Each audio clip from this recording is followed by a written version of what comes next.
உலக மக்கள் அனைவருக்கும் வணக்கம். இப்போ இந்த வீடியோல என்ன பார்க்க போறோம்னா, மக்கள் சேவையில் ஐஆர், மக்கள் சேவையில் இம்மார்ட்டார் உலர் அப்படின்ற தலைப்புல வீடியோ போட்டிருக்கேன். அதாவது வந்து பார்த்தீங்கன்னா, இப்போ நான் வந்து நேத்து வீடியோ போட மாட்டேன்னு சொன்னேன். ஆனா போட்டிருக்கேன். அதுக்கு என்ன காரணம்னா, சில காரணங்கள் இருக்கு. நான் நேத்து வீடியோலயே சொல்லியிருந்தேன், தொடரும்னு தான் போட்டிருந்தேன். ஏன்னா, இந்த சில பேர் வந்து பார்த்தா வீடியோ முடிக்க போறாங்கன்னா, அதுக்கு அர்த்தம் என்னன்னா முற்றும் அப்படின்னு போட்டிருப்பாங்க. ஆனா நான் என்ன சொல்லியிருந்தேன், வாரத்துக்கு 1 வீடியோ போடுவேன்னு சொல்லத்தான் செஞ்சிருந்தேன். ஸோ அப்போ வந்து நான் இப்போ இந்த வீடியோல வந்து சில விஷயங்கள் இறைவன் உணர்த்தினது, அதெல்லாம் நான் சில விஷயங்கள் சொல்லப் போறேன். அதாவது நான் பிப்ரவரி 8ஆம் தேதி வந்து பார்த்தீங்கன்னா, அங்க நம்ம பத்திரிக்கையாளர் சந்திப்ப முடிச்சுட்டு வரும்போது, அ நான் பெரம்பலூர் வழியா தான் வந்தேன். அப்ப பெரம்பலூர்ல வந்து பஸ் நின்னுச்சு ஒரு 5 நிமிஷம். அப்ப பெரம்பலூர்ல பஸ் நிக்கும்போது நான் யோசிச்சேன் சில விஷயங்கள். யோசிக்கும்போது என்ன யோசிச்சேன்னா, எப்படியாச்சும் இந்த பெரம்பலூர்ல இருக்கக்கூடிய பிரம்மரிஷி மலைக்கு போணும் அப்படின்னு யோசிச்சேன். அப்போ பார்த்தீங்கன்னா, நேத்து ஒருத்தரு கால் பண்றாரு நேத்து. கால் பண்ணி பேசுறாரு என்கிட்ட. ஐயா இந்த மாரி பிரம்மரிஷி மலையிலேருந்து பேசுறோம் அப்படின்னு. அப்படியே ஷாக் ஆயிட்டேன்.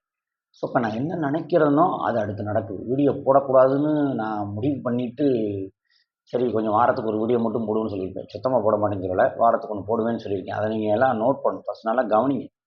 அப்போ பிரம்மரிஷி மலையிலேருந்து ஃபோன் வந்தோனே ஷாக் ஆயிட்டேன். ஸோ, இப்ப திருப்பி வீடியோ போடலாம் அப்படின்னு முடிவு எடுத்துட்டேன். ஆனா, வாரத்துக்கு 1 தான். இப்ப நான் வந்து அதனால தான் கொஞ்சம் தலைப்ப மாத்தி, வேற மாரி வீடியோ போடலாம் அப்படின்னு நினைக்கிறேன். ஆனா, திருப்பி இம்மார்ட்டல்ன்ற தலைப்புல வீடியோ போட தான் போறேன். இந்த சண்டேவும் போடுவேன். ஒரு சண்டே மட்டும் போட்டுக்கலாம் அப்படின்ற மாரி பிளான்ல இருக்கேன். இடையில வந்து ஏதாவது பிரச்சனைகள் நடந்துச்சுன்னா, அத சுட்டிக்காட்டி, ஒரு கண்டனம் தெரிவிச்சு வீடியோ போடலாம்னு நினைக்கிறேன். இப்போ பிரம்மரிஷி மலையிலேருந்து ஃபோன் வந்தோனே எனக்கு வந்து ஒரு ஆச்சரியம். என்னடா நம்ம நினைக்கிறது ஒவ்வொன்னா நடந்துகிட்டு இருக்கு. ஏன்னா நான் நினைச்சது பத்திரிக்கையாளர் சந்திப்புக்கு போணும்னு நினைச்சேன். அது ஒரு வாய்ப்பு கடவுள் உருவாக்கி குடுத்தாரு. அங்க போய் பதிவு பண்ணிட்டோம். ஒரு நேர்மையான ஆட்சியாளர் வருகிறார். அழிவில்லாத ஆட்சியாளர் வருகிறார். அவர் இந்தியாவின் தலைமை பதவிக்கு வருவாருன்னு தான் நான் பதிவு பண்ணியிருக்கேன். நான் முதலமைச்சர் ஆகப்போறேன்னு எங்கேயாவது பதிவு பண்ணியிருக்கேனா? ஏன்னா சில பேர் அதர் சேனல்காரங்க ஏதோ நான் பதவி ஆசையில இருக்கேன் அப்படின்னு நினைச்சுக்க. நான் எந்த கட்சிக்குங்க தலைவரா இருக்கேன். என்னைய போட்டுங்க எப்படிங்க அரசியல் ஏத்துக்குறாங்க. நான் எந்த கட்சியிலுமே கிடையாது. ஏடிஎம்கேலயும் கிடையாது. அத முதல்ல தெளிவுபடுத்திக்கிறேன். அதே மாரி தேசிய மனிதவள உதவும் கரங்கள்ல மாநில தலைவரா இருக்கேன். அது வந்து கட்சி கிடையாது. அது ஹெல்பிங் ஹேண்ட்ஸ். அத வச்சுலாம் தேர்தல்ல போட்டி போடவே முடியாது. அத ஃபர்ஸ்ட் தெரிஞ்சுக்கங்க. அதனால வந்துட்டு நான் வந்து இம்மார்ட்டார் ரூலர்ன்றவரு இது சீஃப் மினிஸ்டர் பதவிக்கு ஆசைப்படக்கூடியவர் கிடையாது. சில பேர் சொல்றாங்க, சீஃப் மினிஸ்டரா ஆயிருவாரா? அப்படின்ற மாரி சில சேனல்ல சொன்னாங்க இல்லையா? ஏன்னா, ஃபர்ஸ்ட்டு அவர் தமிழ்நாட கைப்பற்றுவாரு. அதுக்கப்புறம் இந்தியா, அதுக்கப்புறம் ஆசியா, அப்புறம் வேர்ல்டு அப்படின்னு சொல்லி ப்ரிடிக்ஷன்ல இருக்கு நாஸ்டாடாமஸ் ப்ரிடிக்ஷன்ல. ஆனா நான் கேட்கிறேன், நாஸ்டாடாமஸ் ப்ரிடிக்ஷன்ல இருக்கிறத எடுத்து பார்த்தீங்கன்னா, நாஸ்டாடாமஸ் ப்ரிடிக்ஷன் வந்து வேர்ல்ட வந்து அவர் ரூல் பண்ணுவாருன்னு தான் போட்டிருக்கு. ரூல் பண்ணுவார்ன்னா என்ன அர்த்தம்னா, ரூலர்னா ஆட்சியாளர். ரூலர்னா என்ன அர்த்தம்னா ஆட்சியாளர் தமிழ்ல. ஸோ, அப்போ உலகத்தை வழிநடத்தக்கூடிய ஒரு ஆட்சியாளரா வரப்போறாரு அவரு. அப்போ அவர் எங்கேருந்து வழிநடத்த போறாருன்னா, தமிழ்நாட்ட கூட அவர் தலைமை வச்சுக்கலாம். மதுரைய கூட தலைமையா வச்சு உட்காரலாம் அவரு. தஞ்சாவூர தலைமையா வச்சு உட்காரலாம். இப்போ என்னைய கேட்டா மதுரையில தலைமை ஆஃபீஸ உட்கார வச்சு, இங்கேருந்து பாண்டியர்கள் ஆட்சிய போல அப்படி நடத்துவாரு அப்படின்றது நான் சொல்லுவேன். அப்போ சில பேர் சொல்லுவாங்க, வேற ஊர் சொல்லுவாங்க. சென்னைன்பாங்க, தஞ்சாவூர்ம்பாங்க. அவங்கவங்களுக்கு பிடிச்ச ஊர அவங்க சொல்லுவாங்க. தமிழ்நாடு அப்ப இந்த இடத்துல இருந்து உலகத்த ரூல் பண்றதுக்கான ஒரு சான்ஸ் இருக்கு. அப்போ பாராளுமன்றம் இங்க வந்துருமா? அப்படின்னு கேட்டீங்கன்னா, ஆனா என்னைய பொறுத்தவரைக்கும் இந்தியாவின் தலைமை பதவிக்கு வரப்போறவர் தான் இம்மார்ட்டல் ரூலர். ஏன்னா அங்க உட்கார்ந்தா தான் இம்மார்ட்டல் ரூலரால அந்த ஆட்சியாளரால உலகத்த ரூல் பண்ண முடியும். அத ஃபர்ஸ்ட் தெளிவா புரிஞ்சுக்கங்க. தமிழ்நாட்டோட சிஎம் ஆனா ஒண்ணுமே பண்ண முடியாதுங்க. எல்லாமே மேல இருந்து ஒரு சென்ட்ரல் கவர்ன்மெண்ட் என்ன சொல்றதோ அத கேட்டுட்டு கம்முனு போற சூழ்நிலையில வந்துருவாங்க. அதனால வந்து அப்ப எடுத்தோனே சிஎம் ஆனோனே அடுத்து உடனே பிஎம் ஆகணும். ஒரு 3 மந்த்லயே ஒரு 6 மந்த்துக்குள்ள பிரைம் மினிஸ்டர் ஆனாதான் அந்த ஆட்சியாளரால அடுத்து பல நாடுகளோட அந்த இதை ஏற்படுத்திக் கொண்டு அந்த அவர் சொல்லக்கூடியதை கேட்டு டக்குன்னு சில நாடுகளே கூட அவங்க வந்து இதாகலாம். இப்படித்தான் போட்டிருக்கு நாஸ்டாடமஸ் ப்ரிடிக்ஷன். ஆசியாவை கண்ட்ரோல் பண்ணுவார். ஆசியாவில் அவர் எதிர்ப்பது முட்டாள்தனமாகும் அப்படின்னாங்க. முதல்ல அந்த புக்க போய் நான் வாங்க போறேன். அந்த புக்கு வந்து வச்சிருக்காங்க. அப்ப அவங்கள்ட்ட வாங்கணும். அத வந்து மொழிபெயர்க்கிறதுக்கான இதெல்லாம் பார்த்து, அ அத ஃபர்ஸ்ட் நீங்களும் பாருங்க. சில வீடியோ போடக்கூடியவங்க நீங்களும் பாருங்க. ஏன்னா நாஸ்டாடாமஸ் ப்ரிடிக்ஷன்ல வந்து போட்டது கன்னியாகுமரியிலேருந்து தென் தென் தமிழன். அதாவது தென் திசையிலேருந்து ஒருத்தர் வருவார் அப்படின்னு தான் போட்டிருக்கு. தென் திசைனாலே மதுரையிலேருந்து கன்னியாகுமரி தான் குறிக்குது. அப்ப சில பேர் சொல்லலாம், திருச்சியிலேருந்து கன்னியாகுமரியை குறிக்குதும்பாங்க. திண்டுக்கல்லேருந்து கன்னியாகுமரியை குறிக்குதும்பாங்க. ஸோ, இப்போ மதுரையிலேருந்து கன்னியாகுமரியை குறிக்கிறது கரெக்ட்டா வருதா? அப்போ மதுரையிலேருந்து கன்னியாகுமரிக்குள்ள இருக்கக்கூடியவங்களுக்கு வாய்ப்பு இருக்குன்னு சொல்லியிருக்காங்க நிறையா பேர். ஸோ அப்போ எங்கேயோ உட்காந்து வீடியோ போடுறவங்களுக்கு எப்படி வாய்ப்பு கிடைக்கும்? எனக்கு ஒன்றும் புரியலை. அசாடமஸ் பிடிக்கும் படி பார்த்தீங்கன்னா அதான். கோரக்கரல்லி சந்திர ரேகை வந்து அதில் பாடல் எண் 100ல் போட்டிருக்காங்க. அதற்கான விளக்கத்தை தெளிவான முறையில் யாராவது ஒருத்தவங்க அந்த இப்போ பிரம்மரிஷி மலைக்கு நான் போகிறேன்னு வச்சுக்கோங்களேன், அவங்கெல்லாம் என்ன சொல்கிறாங்கன்னு கேட்டுட்டு அதுக்கடுத்து நான் வீடியோ போடுறேன். ஏன்னா நான் நினைக்கிறது நடந்துக்கிட்டு இருக்கு. இப்போ அதுக்காக தான் வீடியோ போட்டேன். நான் நினைக்கிறது நடக்கும்போது எதுக்கு அதை மறைக்கணும்? ஆனால் நான் அவங்க என்ன சொல்லுவாங்கன்ற எல்லாத்தையும் நான் வீடியோவில் சொல்ல முடியாது. ஏன்னா அவங்க சில விஷயங்கள்லாம் என்கிட்ட இன்றைக்கி திருப்பி ஃபோன் பண்ணி பேச போகிறாங்க. வாட்ஸ்அப் கால் கூட அவங்ககிட்ட பேச சொல்லணும். வாட்ஸ்அப் கால் மூலிமா பேசி என்ன ஏதுன்னு அவங்ககிட்ட நான் இன்றைக்கி மதியானம் பேசி சில விஷயங்களை தெரிஞ்சுக்கிறது ஒன்றும் தப்பு இல்லை. ஆன்மீக பாதையில் வந்து நம்ம தொடர்ந்து பயணிக்க வேண்டியதுதான். பயணிச்சுக்கிட்டு மக்கள் சேவையில் தொடர்ந்து பயணிக்க வேண்டியதுதான். ஏன்னா அரசியலில் வந்து இன்றைக்கி வந்து நிறையா பேர் வந்து அறம் செய்வது அரசியல். அறம் செய்வதுன்னா அறம்னா என்ன? தர்மம். தர்மம் செய்வது தான் அரசியல். ஆனால் தர்மத்தை நான் நிலைநாட்டுவேன் கிருஷ்ண பரமாத்மா சொல்லிட்டு போயிருக்காரு பகவத்கீதையில். ஆனால் இன்னைக்கு தர்மத்தை நிலைநாட்டுறாங்க அரசியல்வாதிகள். ஸ்ரீமதி இறந்தாங்க. அது எல்லாருக்குமே உங்களுக்கெல்லாம் தெரியும். ஆனால் அதுக்கு ஒரு நீதி கிடைச்சிச்சா? கிடைக்கும். நான் என் வீடியோவில் சொல்லியிருக்கேன். இம்மாற்றல் வந்தோடனே அந்த விஷயத்தை கையில் எடுப்பார். அதே மாதிரி நிறையா விஷயங்கள் இருக்குது. நிறையா விஷயங்கள் வந்து அதர்மம் நடந்திருக்கும். அதெல்லாம் வந்து கொஞ்சம் கொஞ்சமாக வெளியில் கொண்டு வந்து எல்லாத்துக்கும் நியாயம் தீர்ப்பு சொல்கிறது, நியாய தீர்ப்பு சொல்கிறது தான் அந்த இம்மாற்றலோட பணியாக இருக்கும். உலகத்தில் இருக்கக்கூடிய மக்கள் எல்லாம் அந்த 819 கோடி 820 கோடி மக்கள் இருக்காங்கன்னா அந்த 820 கோடி மக்களுக்கும் தேவையான ஒரு நல்ல ஆட்சியை வழங்குவது தான் அந்த இம்மாற்றலோட பணியாக இருக்கும். அதில் நாஸ்ட்ராடமஸ் ப்ரிடிக்ஷன் நீங்கள் குறிப்பாக பார்த்தீங்கன்னா 3 கடல்கள் சங்கமிக்கக்கூடிய இடம்னா இங்கே தான் குறிக்குது, கன்னியாகுமரி தான் குறிக்குது. அதுக்காக கன்னியாகுமரி மட்டும் நீங்கள் எடுத்துக்கூடாது, அங்கேருந்து மதுரை வரைக்கும். ஏன்னா அந்த காலத்தில் வந்து பாண்டிய நாடுன்னு எடுத்துக்கிட்டால் மதுரையிலேருந்து கன்னியாகுமரி வரைக்கும் தான் பாண்டிய நாடு. இந்த பாண்டிய நாட்டில் தான் தென் திசை, தென்பாண்டி நாடுன்னு. அப்போ தென்பாண்டி நாட்டிலேருந்து தான் அவன் வருவான். தென் திசையிலேருந்து வருவார்னு தானே போட்டிருக்கு ஒரு தமிழன். அப்போ நீங்கள் எங்கேயோ உட்காந்துக்கிட்டு ஸ்ரீலங்காவில் இருக்கவங்களாம் இம்மாற்றலோட வரணும்னு சொன்னீங்கன்னா அது இதில் கிடையாது, அந்த ப்ரிடிக்ஷனில் கிடையாது. ஸோ இப்போ அதே மாதிரி தான் மற்றவங்களுக்கும். சில பேர் நீங்கள் அதுக்கு மீறியும் நீங்கள் உங்களுக்கு என்ன ப்ரிடிக்ஷனில் இருக்குன்றதை நீங்கள் உங்கள் சேனலில் பேசிக்கணும். அவ்வளோதான். நான் சொல்ல வந்தது சொல்லிட்டேன். தமிழன் வரணும். ஒருவேளை இங்கே அவங்க மூதாதையர்கள் வாழ்ந்துருக்கலாம், நான் சொன்னது போல். அப்படி கூட இருக்கலாம். இங்கே அவங்க மூதாதையர்கள் வாழ்ந்துருக்கலாம். இப்போ அவர் வேறு எங்கேயோ கூட இருக்கலாம். வேறு எங்கேயோ கூட இருக்கலாம், லாங் டிஸ்டன்ஸில் இப்போ இருக்கலாம் அவர். அதனால் நம்ம வந்து நம்ம தான் அப்படின்னு தம்பட்டை அடிச்சுக்கிட்டு தற்பெருமையாக நடந்துக்கிறது அது சரி வராது. ஏன்னா அப்துல் கலாம் ஐயா இருந்தாங்கன்னா அவர் எவ்வளோ அறிவாற்றல் கொண்டவர், ஆனால் எளிமையாக தான் வாழ்ந்தார். அதே மாதிரி பார்த்தீங்கன்னா வேறு யாரை சொல்லலாம்? வேறு நிறைய பேர் இருக்காங்க. எளிமையாக போகிறது தான் நல்லது. திருக்குறள் எழுதிய நம்ம வள்ளுவர் இருக்காருன்னா, திருவள்ளுவர் ஐயா இருக்காங்கன்னா, அந்த ஐயாலாம் வந்து பார்த்தீங்கன்னா தனக்கு தெரிஞ்ச விஷயங்களை, ஏன்னா அவர் திருக்குறள் எழுதுறாருன்னா அந்த விஷயங்கள் வந்து உலகம் முழுக்க போகுது எல்லாத்தையும் அதில் வந்து குறிப்பிட்டு சொல்லியிருக்காரு. எப்படி இருக்க வேண்டும் அப்படின்றத வாழ்க்கைக்கு தேவையான ஒரு உலக பொதுமறை தான் திருக்குறள். அப்போ அடுத்த நான் வீடியோவில் வந்து திருக்குறளை மேற்கோள் காட்டி தான் வீடியோ போட போகிறேன். ஏன்னா திருக்குறளில் வந்து இல்லாத விஷயமே இல்லை. ஸோ இப்போ அவ்வளோ பெரிய திருக்குறள் எழுதிய ஐயா வந்து தமிழர் தான். அப்போ அவங்கெல்லாம் வந்து தற்பெருமையாக பேசிக்கிட்டாங்களா? அப்துல் கலாம் ஐயா தமிழர் தான். இவங்கெல்லாம் பார்த்தீங்கன்னா எதுவுமே அமைதியாக இருந்துட்டு இன்னைக்கு அவங்க போன பின்னாடி கூட, அவங்க மறைந்த பின்னாடி கூட அவங்க புகழ் வந்து இன்னும் இருக்குது. ஸோ இப்போ ரூலர் என்பது ஆட்சியாளர், இம்மாற்றல் என்பது கடவுள் தன்மையை குறிக்குது. இம்மாற்றல்னா அழியாத கடவுள் தன்மையை குறிக்குது. ரூலர்ன்றது ஆட்சியாளர்.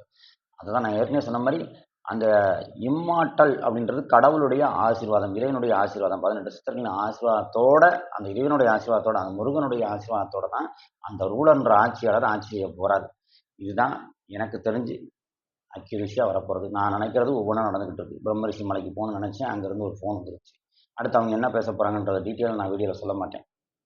டீட்டெயிலாக சொல்லிட்டோம்னா என்ன ஆகுதுன்னா, அதை பார்த்துக்கிட்டு சில பேர் என்ன பண்ணிடுறாங்கன்னா அதை இது பண்ணிடுறாங்க. நான் அதனால் முக்கியமான விஷயங்கள் அடுத்தடுத்து என்ன நடக்க போகுது அப்படின்றத நான் வந்து வீடியோவில் அப்டேட் கொடுக்க தான் செய்வேன். நான் வீடியோ போடாமலாம் இருக்க மாட்டேன். நான் தொடரும் தானே என் சேனலில் போட்டிருக்கேன். முற்றும் நான் போட்டிருக்கேன். இந்த அணையன் டிவி பிரதர் என்ன பண்ணார்? முற்றுன்னு போட்டார்.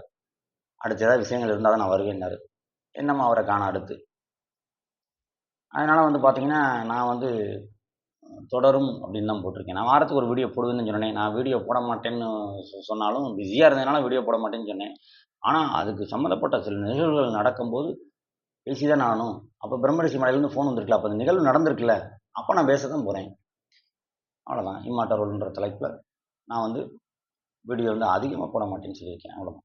தொடர்ந்து நான் வீடியோ போட தான் செய்வேன். இப்போ பிரம்மரிஷி மலையிலேருந்து ஒரு ஐயா பேசியிருக்காங்க என்கிட்ட. அவங்க என்ன சொல்கிறாங்கன்றத கேட்டுக்கிட்டு, வாழ்க்கையில் பணம் தேவை தான். பணம் சம்பாதிக்க ஓட வேண்டியதான். நேற்று நான் சொன்ன வீடியோவில் சொன்ன மாதிரி பணம் சம்பாதிக்க ஓட வேண்டியதான். தப்பு கிடையாது.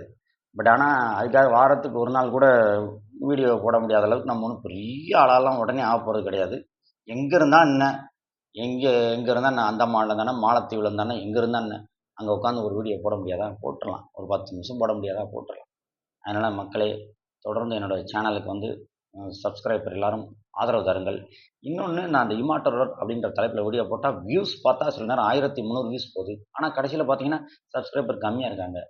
ஸோ அப்படி இந்த சேனல் பார்க்குறவங்க எனக்கு தொடர்ந்து சப்ஸ்கிரைப் பண்ணுங்கள். அப்போனா தான் சில ரகசியங்கள் நான் இனிமேல் வெளியிட போகிறேன். ஏன்னா அந்த பிரம்மர்ஷி மலையிலேருந்து ஃபோன் வந்ததுனால அவங்க எப்படி சில விஷயங்கள் சொன்னாங்கன்னா, அதை வந்து எல்லாத்தையும் நம்ம சொல்ல முடியாது. அவங்கள்ட்ட அனுமதி வாங்கிட்டு சில விஷயங்களை சொல்கிறேன். அதே மாதிரி திருக்குறளில் சில விஷயங்கள் இருக்குது, அதையும் எடுத்து பேச போகிறேன். இறையாட்சினா என்ன, அறத்தின் ஆட்சி எப்படி இருக்கும், அந்த அது சம்மந்தப்பட்ட இந்த இம்மாற்றலுக்கு சம்மந்தப்பட்ட வீடியோஸ்லாம் நிறையா, அது சம்மந்தப்பட்ட திருக்குறள், அது சம்மந்தப்பட்ட ஆன்மீக தகவல், அதெல்லாம் நான் உங்களுக்கு கொடுக்குறேன். அது மாதிரி சில சித்தர்கள் புக்கெல்லாம் கிடச்சிச்சின்னா அதெல்லாம் வாங்கி, ஏன்னா நான் அடுத்து திருப்பி அழகர் கோயிலுக்கு போகிறேன். இந்த வாரம் கூட டைம் கிடச்சா இடையில ஒரு நாள் அழகர் கோயிலுக்கு போகணும். போயிட்டு அங்கே இருக்கக்கூடியவங்ககிட்டலாம் சில விஷயங்கள் டிஸ்கஸ் பண்ணி, அவங்க ஏதாவது சில விஷயங்கள் சொன்னாங்கன்னா அதையும் உங்கள்கிட்ட சொல்கிறேன். ஏன்னா அவங்ககிட்டலாம் நான் சொல்லியிருக்கேன், அழகர் கோயிலில் போகும்போது சித்தராஜ் பூமிக்கு வரப்போகுது, இறையாட்சி வரப்போகுதுன்னு சொல்லியிருக்கேன். வந்தால் நல்லது தாங்க அப்படின்னு சொல்லியிருக்காங்க. அவங்க என்ன சொன்னாங்கன்னா, என்கிட்ட வந்து மலையில் தான் வந்து ராமதேவ சித்தர் உட்காந்து தியானம் பண்ணார், அந்த இடத்துக்கு நீங்கள் போயிட்டு வாங்க. அடுத்த தடவை வாங்கினா அங்கே கூட்டிகிட்டு போகிறோன்ட்டுருக்காங்க. அங்கே போகிறாந்தா ஒரு ஆளாக போக முடியாது, 2 பேரை போகணும். அப்போ 2, 3 பேர் சேர்ந்து நாங்கள் அங்கேயும் போகலான்னு திட்டம் போட்டிருக்கோம். பக்கம்தான், ரொம்ப உயரம்லாம் கிடையாது. அவர் உட்காந்து தியானம் செய்கிற இடம் சித்தர்கள், அந்த இடத்துக்கு போயிட்டு இருந்தால் கொஞ்சம் நல்லதுதான். மனசுக்கு ரொம்ப அமைதியாக இருக்கும். அதுக்கு அமைதியை நோக்கி தான் நான் போகிறேன். உடனே மலைமலையாக ஏறுறேன், சாமியை கும்பிட்றேன் அப்படின்னு நினைக்க வேண்டாம். சாமியை கும்பிட்றதுன்றது ஒரு மனிதனுக்கு வந்து மனசில் வந்து சில நேரங்களில் மன அழுத்தங்கள் வரத்தான் செய்யும். ஏன்னா நம்மளை பற்றி யாராவது ஏதாவது பேசும்போது மன அழுத்தம் வரும், நம்மளை யாராவது திட்டினா மன அழுத்தம் வரும், பிஸ்னஸ் கொஞ்சம் டல்லானால் மன அழுத்தம் வரும், வீட்டில் பிரச்சனைனா மன அழுத்தம் வரும். இந்த மன அழுத்தத்தெல்லாம் சரி பண்ணக்கூடிய இடம் தான் கோயில். மலை மேலே போய் உட்கார்ந்து பாருங்கள், தியானம் செஞ்சு பாருங்கள். அதாவது கோயிலுக்கே போகாத அளவுக்கு இதை பற்றி என்ன தெரியும், கழுதைக்கு தெரியுமா கற்பூர வாசனைன்ற மாதிரி கோயில் குழம்பு போய் மலை மேலே உட்காந்து தியானம் பண்ணி இறைவனை உணர்ந்தவங்களுக்கு தான் இந்த இம்மாற்றரோட தேடலிருந்து மற்ற விஷயங்கள்லாம் உங்களுக்கு புரியவே வரும். அதை தான் என்கிட்ட சித்தர்கள் கோயிலில் இருக்கவங்கலாம் சொல்லுவாங்க, பெரிய பலசாலியாக இருக்கணும்னு முக்கியம் இல்லை, புத்திசாலியாக இருந்தால் போதும். சரி, நீங்கள் பலசாலியாக இருக்கீங்க, வர்மக்கலையெல்லாம் தெரிஞ்சவங்க கூட இருக்காங்க. ஏன்னா வர்மக்கலை தெரிஞ்சவங்களாம் என்னை கூப்பிட்டு பேசும்போது நான் நினச்சேன், என்னடா வர்மக்கலை தெரிஞ்சா 10 பேர் அடிக்கலான்றாங்க. அப்போ நான் நினச்சேன், அப்போ நம்ம வர்மக்கலை கற்றுக்கலாமா? சரி கற்றுக்குறேன். கற்றுக்கிட்டு 10 இல்லை 12 பேர் அடிக்கிறேன். 12 பேருக்கு அடுத்து 100 பேர் வந்துட்டாங்கன்னா என்ன செய்ய முடியும்? 100 பேர் வர்றாங்க, என்ன பண்ண முடியும்? சொல்கிறத கேளுங்க. அப்போ இல்லைன்னா ஒரு பெரிய ஜேசிபி கொண்டு வந்து அடிச்சு தூக்கிட்டாங்கன்னு வச்சுக்கோங்க. பேச்சுக்கு சொல்கிறேன். இப்போ நான் தான் ஒரு பெரிய அனைத்து கலைகளையும் கட்டுறவன்னு ஒரு எக்ஸாம்பிளுக்கு என்னவே எடுத்துக்குவோம். நான் தான் இருக்கேன்னு வச்சுக்கோங்க. பெரிய ஜேசிபி நின்று ஃபோன் பேசிட்டு இருக்கேன், ஜேசிபி வச்சு அடிச்சு தூக்கிட்டாங்கன்னா ஆள் காலி ஆயிடுவோமா இல்லையா? இல்லை துப்பாக்கி வச்சு போட்டால் என்ன செய்ய முடியும்? என்ன தற்காப்பு கலையை கற்றாலும் துப்பாக்கி வச்சு போட்டு முடிக்க முடியாது ஆளை. அதனால் வந்து இம்மாற்றோடர் ஆகிறதுக்கு முதல்ல புத்திசாலியாக இருக்கணும். இறையாற்றல் அவசியம். சித்தர்களுடைய துணை வேண்டும். இப்போ எனக்கெல்லாம் பாருங்கள், நான் ஒவ்வொரு கோயிலும் அழகர் கோயில் சித்தருடைய நம்பர் வச்சுருக்கேன், நம்ம கிண்ணிமங்கலம் சித்தர்கள் கோயில் நம்பர் வச்சுருக்கேன், அடுத்து பிரம்மரிஷி மலையிலேருந்து ஃபோன் வந்திருக்கு. ஸோ இப்போ சித்தர்கள் இருக்கக்கூடிய இடங்கள்ல இருந்தெல்லாம் சதுரகிரியிலேருந்து ஆல்ரெடி நமக்கு பார்த்திங்கன்னா உத்தரகோசம் மங்கை, சதுரகிரி, வெள்ளையங்கிரி எல்லாம் போயிட்டு வந்தாச்சு. எப்போ போனது, அங்கேயும் ஒரு கனெக்டிவிட்டி எனக்கு இருக்குது. ஸோ பிரம்மரிஷி மலையிலேருந்து கூட ஒரு கனெக்டிவிட்டி கிடச்சிருக்கு. நான் நினச்சேன் பிரம்மரிஷி மலைக்கு போகணும்னு, ஆனால் அங்கேருந்தே ஃபோன் வருது. அப்போ என்ன அர்த்தம் நீங்களே முடிவெடுத்துக்கோங்க. இதில் கன்திஷ்டி வேறு ஆகிட்டு இருக்கு நிறையா. நேற்று என் சேனலில் பார்த்துட்டு கன்திஷ்டி நிறையா பேருக்கு. ஐயா அதை செஞ்சு பொறாமப்படாதீங்க, நீங்களும் முயற்சி பண்ணுங்க, நீங்களும் போங்க. கமெண்ட்டில் வந்து என்னை வந்து திட்டாதீங்க. நீங்கள் தயவு செஞ்சு நீங்களும் யூடியூப் சேனல் வச்சுருக்கீங்க, கமெண்ட்டில் வந்து என்னையை திட்டாதீங்க. நீங்கள் போய் உங்கள் சேனலில் வீடியோ போட்டு நல்லா இருங்க. வாழ்க வளமுடன் வேதாத்ரி மகரிஷி சொன்னார்ல ஐயா, அதை ஃபாலோ பண்ணுங்கள் எல்லாரும். வாழ்க வளமுடன். அவ்வளோதான். அடுத்த வீடியோ சந்திப்போம் மக்களே. அதனால் அந்த இம்மார்ட்டல் ரூலர் அப்படின்றது நீங்கள் நினைக்கிற மாதிரி தற்காப்பு கலைகள் எல்லாம் கற்றுக்கிட்டோம்னா இவர் ஹிட்லரோடையா ஹிட்லர் எவ்வளோ பெரிய ஆள் அவர் உலகத்தை ஆளணும்னு தான் முயற்சி பண்ணார். கடைசியில் தோல்வியில் தான் முடிஞ்சுச்சு. ஸோ இப்போ வன்முறையில் இறங்கி என்றைக்கும் ஜெயிக்க முடியாது. இது பார்த்தீங்கன்னா இந்த இம்மாற்றல்ன்றது ஏதோ இந்த எம்எல்ஏ கவுன்சிலருக்கு போட்டி போடுறது மாதிரி கிடையாது. இது முழுக்க முழுக்க பிரபஞ்ச ரகசியம். பிரபஞ்ச ரகசியம்னா பார்த்தீங்கன்னா இதெல்லாம் பார்த்தீங்கன்னா அவன் பிறக்கும் போதே எழுதியிருக்கணும் அவன் தலையில். அப்போ தான் இதெல்லாம் நடக்கும். இதுக்கு மேலே நான் விளக்கம் கொடுக்க முடியாது. அதனால் பார்த்தீங்கன்னா இந்த ஆண்டு இன்னொரு விஷயம் கூட நடக்க போகுது. அதை பற்றி அடுத்த வீடியோவில் சந்திப்போம். வேறு என்ன நடக்க போகுதுன்றது இந்த ஆண்டு 2025 இன்னொரு 6 மாதத்துக்குள்ளார இந்த விஷயம் நடக்க போகுது. அதாவது முன்னாள் முதலமைச்சர் மாண்புமிகு டாக்டர் ஜெயலலிதா அவர்களின் மரணம் அதை பற்றி இந்த ஆண்டு வெளியில் வரப்போகுதுன்றாங்க. அது நான் சொல்லலை, அந்த விஷயத்த நம்ம ஃபியூச்சர் சன்ஸ் ஆஃப் காட் சொல்லிட்டு இருக்காங்க. அப்போ அவங்க சேனலையும் ஃபாலோ பண்ணுங்கள். அந்த விஷயங்கள் வெளியே வரும்போது தமிழக அரசியலில் ஒரு முக்கிய திருப்பம் ஏற்படும், முக்கிய மாற்றங்கள் வருது அப்படின்றாங்க. பார்ப்போம். அது நான் தான் சொல்லிட்டேன், நான் வீடியோ போட மாட்டேன் அப்படின்ட்டு நான் சொன்னாலும் நான் வாரத்துக்கு ஒரு வீடியோ போட தான் போகிறேன். சில முக்கிய அரசியல் நிகழ்வுகள் இங்கேருந்து தான் தொடங்கும். இப்போ கூட பார்த்தீங்கன்னா திருப்பரங்குன்றம் மலை சர்ச்சையாச்சு, அரிட்டாப்பட்டி பிரச்சனை சர்ச்சையாச்சு. அரிட்டாப்பட்டி பற்றி நான் பேசிக்கிட்டு தான் என் நண்பர் சிவசங்கர்கிட்ட சொன்னேன். நீங்கள் ஒரு ஆள் என்னங்க பண்ண முடியினாரு. ஆனால் 1.5 லட்சம் பேர் கரண்ட் பெரிய போராட்டம் பண்ணாங்க. எங்கள் வாட்ஸ்அப்பில் இருந்த எல்லாருக்குமே தெரியும். அதேமாதிரி திருப்பரங்குன்றம் பிரச்சனையாயிடுச்சா, அடுத்தடுத்து பிரச்சனைகள் வரத்தான் செய்யும். அப்போ அரசியல் மாற்றம் வரும். அப்போ இம்மாற்றோட எப்படியாவது ஒரு பக்கத்தில் வெளியில் வருவார். அவர் யார் என்ன ஏதுன்றதெல்லாம் நம்ம பொறுத்திருந்து தான் பார்க்கணும். நான் நினைக்கிறதா நான் ஒவ்வொன்றா நடந்துக்கிட்டு இருக்கு. டிங் டாங் அப்படின்னு போயிட்டுருக்கு. அதாவது கோயிலுக்கு போய் நம்ம அமைதியாக உட்காந்து தியானத்தை பண்ணிவிட்டு நம்ம மன அமைதியை உருவாக்கிட்டு நம்ம தொழிலில் கவனம் செலுத்தி நம்ம ஃபேமிலியை நம்ம கரெக்டாக கவனிச்சுட்டு வந்தாலே பதவிகள்ன்றது நம்ம ஆசைப்படக்கூடாது. அது நம்மளை தேடி வரணும் அப்படின்னு சொல்லி வீடியோ முடிச்சுக்கிறேன். அடுத்த வீடியோ சந்திப்போம் மக்களே. நன்றி, வணக்கம்.